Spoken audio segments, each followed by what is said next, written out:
Bien, vamos a abrir nuestras Biblias en Romanos capítulo 3. Y quisiera buscar un voluntario de en medio de ustedes que me quiera leer Romanos 3 desde el versículo 21 hasta el final, que es el versículo 31. Quien quiera hacerlo puede decirme para yo darle la oportunidad. Romanos 3, 21 al 31. Yo lo puedo leer, pastor, si quiere. Reiniera, adelante. Del 21 al 31, ¿verdad? Sí. Romanos 3, 21 al 31. Y luego le voy a pedir a Mayela, que pocas veces la tenemos, si nos quiere dirigir en oración. ¿Ok? Ok. Ok, Dice, adelante. dice, la justicia es por medio de la fe. Comienza el versículo 21 diciendo, pero ahora, aparte de la ley, se ha manifestado la justicia de Dios, testificada por la ley y por los profetas.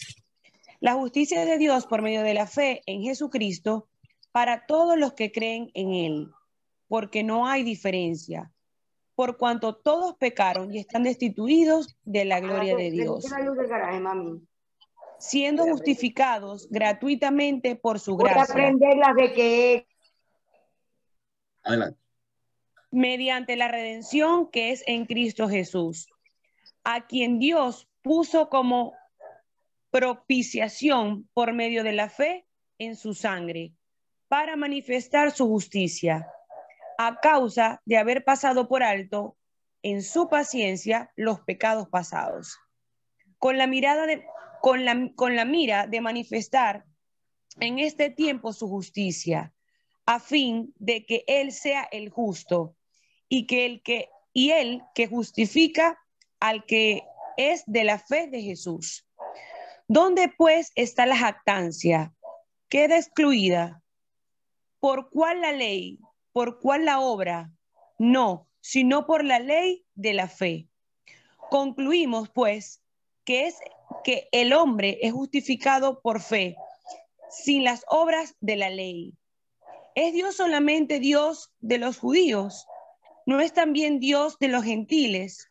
Ciertamente también de los gentiles, porque Dios es uno, y Él justificará por la fe a los de la circuncisión, y por medio de la fe a los de la incircuncisión. Y dice finalmente el 31, luego por la fe invalidamos la ley en ninguna manera, sino que confirmamos la ley. Amén. Muy bien. Mayela, ¿nos dirige en oración, por favor? Sí, pastor. Padre Celestial, agradecemos este tiempo, como siempre, Señor, por tener el gusto de poder compartir con todos estos hermanos tu palabra. Padre, gracias por la vida de cada uno, por el tiempo que disponemos, por el pastor que siempre está dispuesto y siempre está,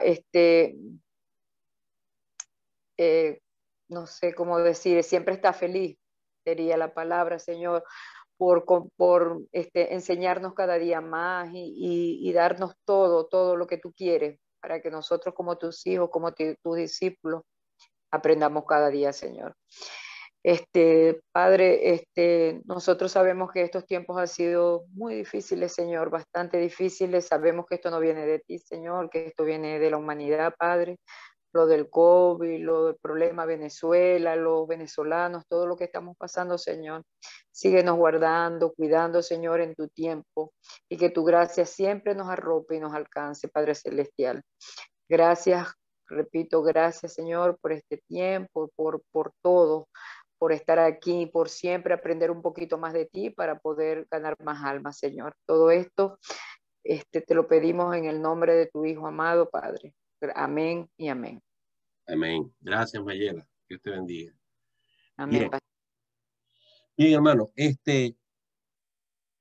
el capítulo 3 de Romanos es y sobre todo este pasaje que acabamos de leer es una parte concluyente de los argumentos que ha venido dando el apóstol Pablo. El primer argumento lo conseguimos en el capítulo 1, cuando Pablo, en todo lo que es el versículo 18 en adelante, nos habla acerca de que el hombre es culpable. Luego en el capítulo 2 nos habla de que Dios tiene que juzgar al hombre. El hombre tiene que sufrir las consecuencias de su pecado, porque Dios va a tener que hacer un justo juicio sobre él. En este proceso en el cual Pablo ha venido hablando tanto en el capítulo 1 como en el capítulo 2, le ha hablado a dos grandes grupos de oyentes, los judíos y los gentiles. Ya hemos reiterado en muchas ocasiones que era importante entender que Pablo tenía dos audiencias que para ese momento estaban bien diferenciadas, y por eso Pablo tenía que atender esas dos audiencias con distintos argumentos, aunque al final él iba a llegar a una sola idea. Recuerden que los judíos tenían un esquema religioso, un esquema mental de su relación con Dios por medio de guardar la ley mosaica, por medio de la celebración de ritos instaurados por su religión judía, y ellos encontraban satisfacción, ellos encontraban justificación de sí mismos ante Dios en ese intento de ellos por guardar la ley. Y por eso su pasión por guardar la ley, porque pensaban que esa era la forma en la cual ellos iban a escapar al juicio de Dios. Incluso los judíos tenían una actitud altiva, una posición de demasiada confianza y de ver a cualquier persona que no fuera judío como alguien inferior, el cual simplemente no tenía ninguna escapatoria del juicio de Dios. No así ellos, porque ellos eran judíos, ellos estaban cumpliendo con la ley y por lo tanto podían ser justificados delante de Dios por ese proceso religioso. Sin embargo, el apóstol Pablo, sabiendo que le está escribiendo a una iglesia en Roma compuesta por estas dos audiencias, se encarga de hablarle a unos y a otros, a gentiles y a judíos.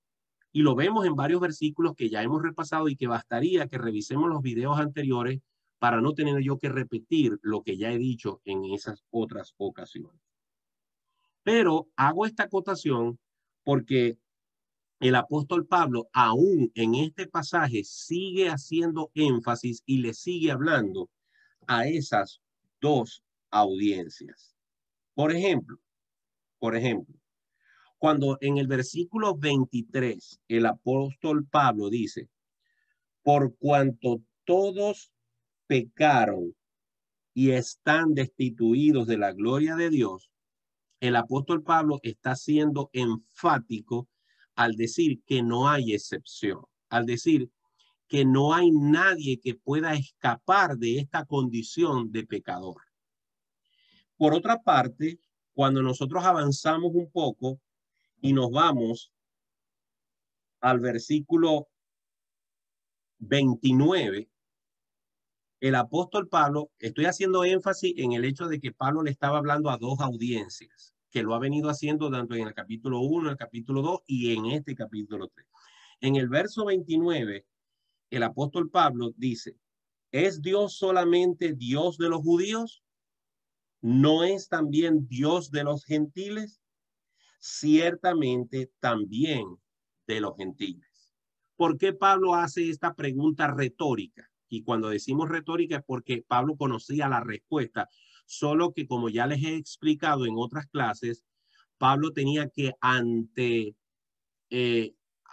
adelantarse a las preguntas que iban a hacer otras personas para cuestionarle, tomando en cuenta que la comunicación no era interactiva, que estas eran cartas que se escribían e iban a viajar y pasar tiempo antes de ser leídas, y que Pablo supiera cuál fue la reacción. Por eso Pablo hace este tipo de preguntas retóricas, adelantándose a cualquier pregunta que alguno de sus críticos pudiera hacer.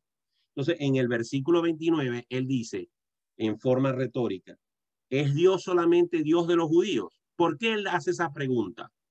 Bueno, porque los judíos tenían una posición exclusivista en creer y pensar que Dios les pertenecía solamente a ellos y que el resto de los pueblos no tenía acceso a ese Dios.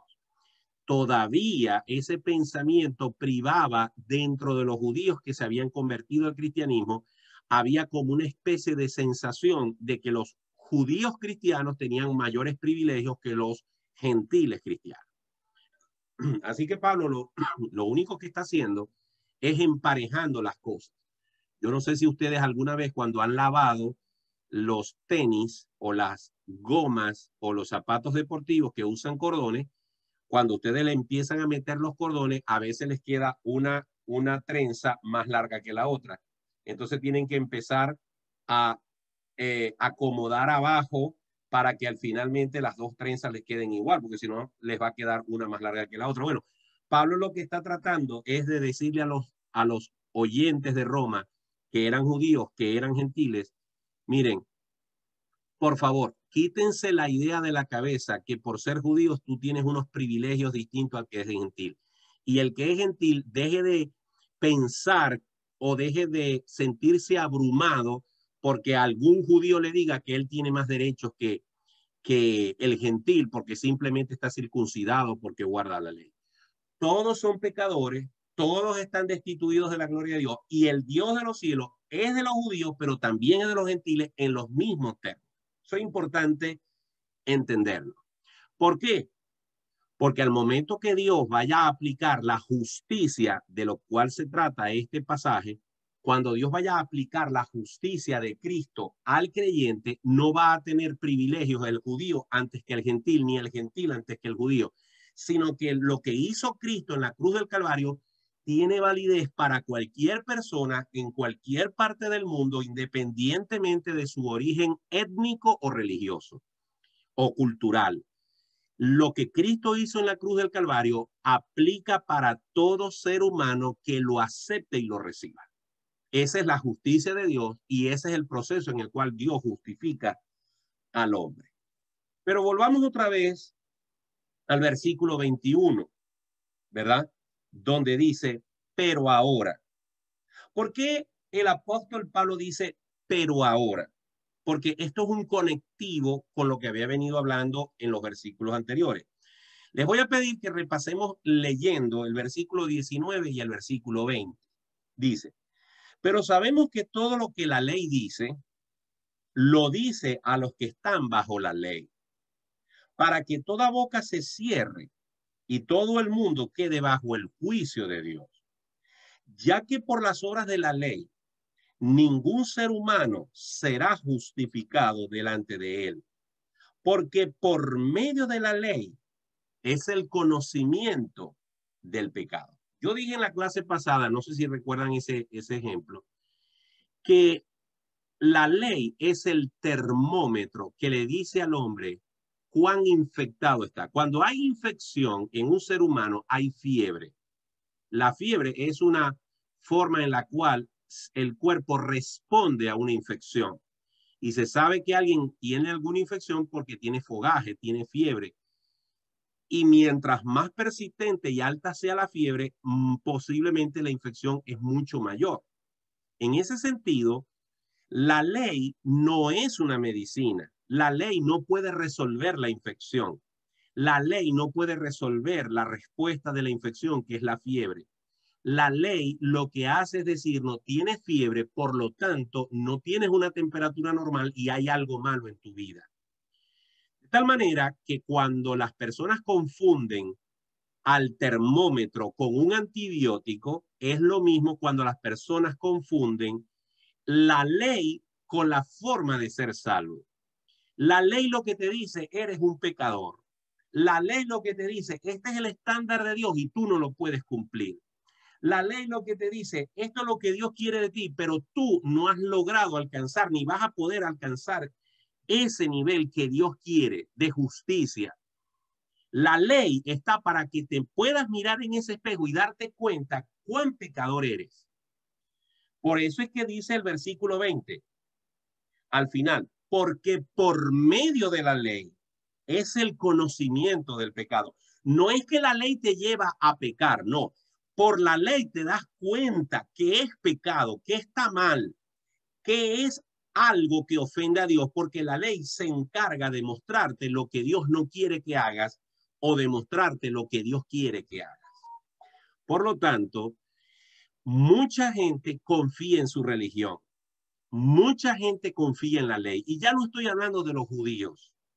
Estoy hablando de cualquier religión que inventa o que crea una cantidad de dogmas, de pasos, de ritos, de creencias, que la persona al seguirlos le da la sensación de que por hacer eso, él logra tener paz con Dios.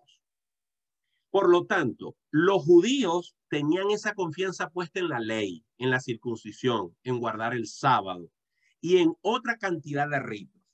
Pero cualquier otra persona, un católico, un mormón, un testigo de Jehová, un adventista, un budista, un evangélico que ponga su confianza en lo que él o ella está haciendo para ser salvo, eso lamentablemente lo va a llevar a un camino de perdición, porque no es lo que tú puedes hacer, es lo que ya Dios hizo por ti. Entonces, el versículo 21 comienza diciendo, pero ahora, aparte de la ley, porque Pablo ya acaba de decir para qué sirve la ley, pero ahora, aparte de la ley, se ha manifestado la justicia de Dios. Entonces, aquí Dios está contrastando la ley que el hombre no puede cumplir, que es un termómetro para que el hombre se dé cuenta cuán pecador es, y Dios le pone ahora a través de Pablo a esta audiencia enfrente la justicia de Dios. Es decir, el hombre trata de ser justificado cumpliendo la ley, pero Dios te dice, no, Dios es el que justifica. Dios tiene un sistema de justicia que es el que te puede hacer santo delante de él. La ley no te va a servir para eso porque no lo puedes cumplir. Así que el versículo 21 lo que hace es contrastar la incapacidad del hombre para cumplir la ley con la provisión de Dios de una justicia perfecta y suficiente. Pero ahora, aparte de la ley, se ha manifestado la justicia de Dios testificada por la ley y por los profetas. ¿Por qué dice eso? Porque el Antiguo Testamento no es otra cosa que una anunciación de lo que Dios iba a hacer en el futuro a través del Mesías y que Dios iba a perdonar al hombre por medio del sacrificio de un Mesías. Versículo 22. La justicia de Dios por medio de la fe en Jesucristo, lo que acabo de decir, para todos los que creen en él. Es muy importante, hermanos, muy importante entender siempre este concepto. Cuando Jesús dice a Nicodemo, porque de tal manera amó Dios al mundo, el Señor Jesús está diciendo en ese versículo que el amor de Dios estuvo, está y estará disponible para todo el mundo. Que cuando Jesucristo decidió encarnarse, como lo dice el libro de la carta a los Filipenses, cuando Jesucristo decidió encarnarse, humillarse, hacerse hombre, lo hizo por amor. Eso fue lo que lo movió, el amor infinito de Dios. Porque de tal manera amó Dios al mundo. Ese paraguas de Dios llamado amor cubre a todo el mundo. Ahí está mostrando el Señor Jesús a Nicodemo que el amor de Dios está disponible para toda la humanidad. Ningún ser humano podrá presentarse delante de Dios y decirle en la eternidad, en el juicio que Dios le va a hacer a cada persona, jamás ningún ser humano podrá decirle a Dios, tú no me amaste, tú no hiciste nada por mí. No, porque Dios al entregar a su Hijo Jesucristo lo hizo por todos nosotros, por toda la humanidad. En este punto hay algunos teólogos que piensan que no es así, que Cristo murió solamente por los que venía a salvar. Pero yo no voy a entrar en ese dilema, porque Juan 3:16 es demasiado sencillo, porque de tal manera amó Dios al mundo. Y la forma en la que Jesús le explica a Nicodemo que ese amor es para el mundo y cómo Dios manifestó ese amor, lo sigue diciendo en ese versículo, que ha dado a su Hijo unigénito. Dios amó al mundo y la forma de demostrarlo es que ha dado a su Hijo unigénito. Cuando yo estoy amando a alguien, no me importa entregarle a esa persona lo más importante que yo tengo.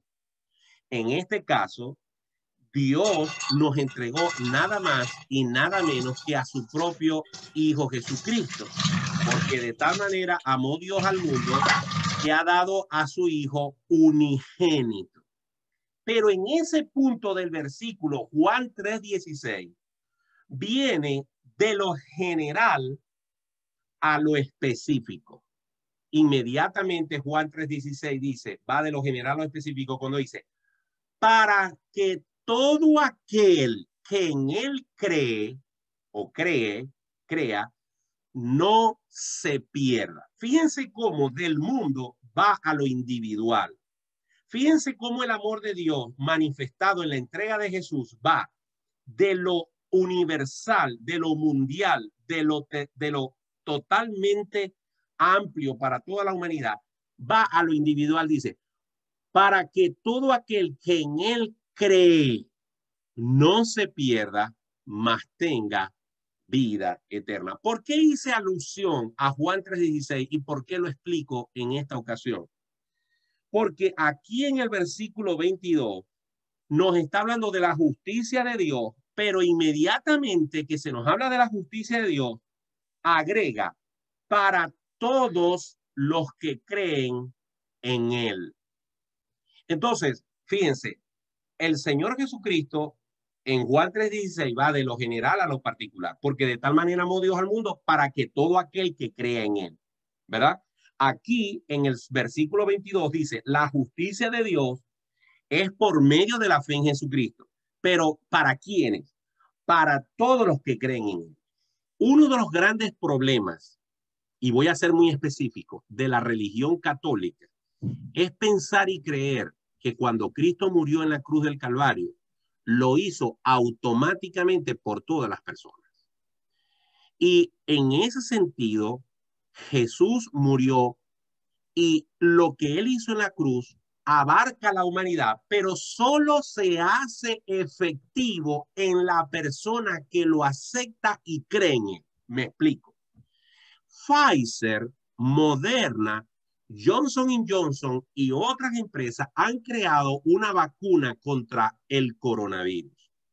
Cuando ellos diseñaron la vacuna y llegaron a la conclusión de que la vacuna tenía X porcentaje de efectividad, ellos no lo hicieron pensando en cada enfermo del planeta, lo hicieron pensando en la pandemia, lo hicieron pensando en el virus, no lo hicieron pensando en el tipo de sangre, no lo hicieron pensando en la raza, en el color de piel, en el país, en la condición económica, el que es profesional o el que no es profesional, el que sabe leer y el que no sabe leer. Cuando los científicos hicieron la vacuna contra el COVID, lo hicieron en función de la enfermedad. Tomaron el virus, buscaron su código genético y buscaron una solución para que el cuerpo pueda generar anticuerpos cuando la persona es vacunada con esa vacuna. Ahora bien, ¿por qué uso este ejemplo? Porque aunque sea un poquito, no me gusta comparar el amor de Dios con algo tan banal como una vacuna. Pero cuando Dios mostró su amor, es como cuando se hizo la vacuna contra el COVID. Es decir, es algo que está a la disposición del mundo, en teoría, porque no todos los países pueden vacunar a todo el mundo.